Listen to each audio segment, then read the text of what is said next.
குட்டிமா தட் குட்டிமா that sorry cut பண்ணு. குட்டிமா தமிழ் டிவி நேயர்களுக்கு எனது அன்பான வணக்கம். நான் தான் டாக்டர் மோகன் ஆனந்தன் பேசுகிறேன். இன்றைய தலைப்பு இரத்த சோகை, அதாவது ஆங்கிலத்தில் அனிமிக் என்று சொல்வார்கள், தமிழில் இரத்த சோகை என்று சொல்வார்கள். ஒரு மனிதனுக்கு இரத்த சோகை நோய்க்கான அறிகுறிகள் என்னவென்றால்,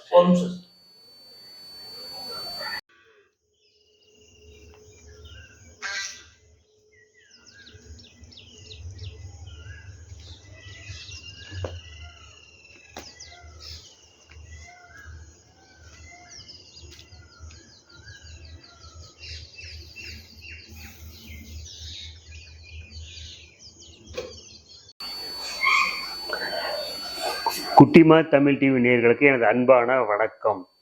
இன்றைய தலைப்பு 9 நவக்கிரகங்கள் வழிபாடு முறையும் வழிபாடு ஸ்தலங்களை பற்றியும் காண்போம். அதாவது நவக்கிரகத்திலே முதன்மையாக கருதப்படுவது சூரியன். சூரியனுடைய நவக்கிரக ஸ்தலம் எங்கே இருக்குது என்றால், தஞ்சாவூர் மாவட்டத்தின் அருகில் உள்ள சார் கொஞ்சம் கட் பண்ணுங்க.